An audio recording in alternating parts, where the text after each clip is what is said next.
देश के कई राज्यों में कोरोना के मामले लगातार बेकाबू होते जा रहे हैं। कोरोना संक्रमण के कारण कुछ मरीजों को सांस लेने में समस्या हो रही है और उन्हें ऑक्सीजन की जरूरत पड़ रही है, जिससे मेडिकल ऑक्सीजन की खपत बढ़ गई है। दरअसल देश में डिमांड से ज्यादा ऑक्सीजन का प्रोडक्शन हो रहा है। कई प्लांटों में पूरी क्षमता के साथ 24 घंटे ऑक्सीजन तैयार किया जा रहा है। यही नहीं, प्लांट में खपत से ज्यादा ऑक्सीजन का स्टॉक है, लेकिन सप्लाई में समस्या आ रही है। समस्या ये है कि प्लांट से लिक्विड ऑक्सीजन को डिस्ट्रीब्यूटर तक पहुंचाने के लिए क्रायोजेनिक टैंकर कम पड़ रहे हैं और रिफिलिंग के लिए सिलेंडर की कमी हो गई है, जिसके बाद सरकार के साथ साथ देश के उद्योगपतियों ने के लिए हाथ बढ़ाया है।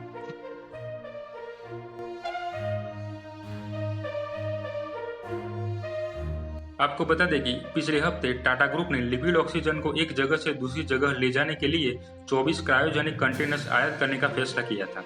इस कड़ी में शनिवार शाम तक 4 क्रायोजेनिक कंटेनर भारत पहुंच चुके हैं। सिंगापुर से 4 ऑक्सीजन क्रायोजेनिक कंटेनर विमान के जरिए भारत मंगाए गए हैं। अब इन कंटेनर्स के जरिए देश के अलग अलग हिस्सों में लिक्विड ऑक्सीजन की सप्लाई होगी, जिससे ऑक्सीजन की किल्लत थोड़ी कम होगी। भारतीय वायुसेना को इस काम के लिए लगाया गया है। आईएएफ ने विदेशों से ऑक्सीजन टैंकर लाने का ऑपरेशन भी शुरू कर दिया है। ये कंटेनर वायु मार्ग से भारत के पूर्वी हिस्से में पहुंचेंगे, जहां ब्रिटिश मल्टीनेशनल कंपनी लिंडे इन्हें अपने एलएमओ प्लांट तक ले जाएगी।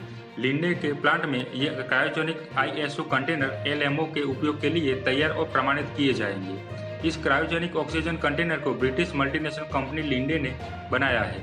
इस राष्ट्रीय जरूरत में योगदान करने के लिए लिंडे इंडिया ने टाटा समूह और भारत सरकार के साथ हाथ मिलाया है, ताकि देश भर में तरल मेडिकल ऑक्सीजन की उपलब्धता बढ़ाने के उपाय किए जा सके।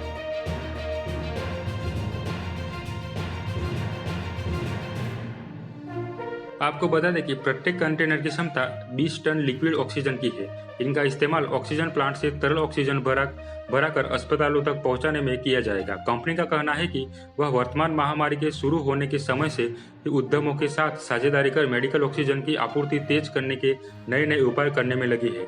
गौरतलब है कि राजधानी दिल्ली सहित देश के विभिन्न हिस्सों में जहां तरल ऑक्सीजन की उपलब्धता कम है, वहां इसे पहुंचाने के लिए सरकार ने वायु मार्ग, रेल और सड़क हर उपाय करना शुरू कर दिया है। परिवहन के लिए नए वाहन जुटाए जा रहे हैं, मशीनें आयात की जा रही है। सेना व निजी क्षेत्र भी अपने अपने तरीके से इस जीवन रक्षा की मुहिम में शामिल हो रहा है।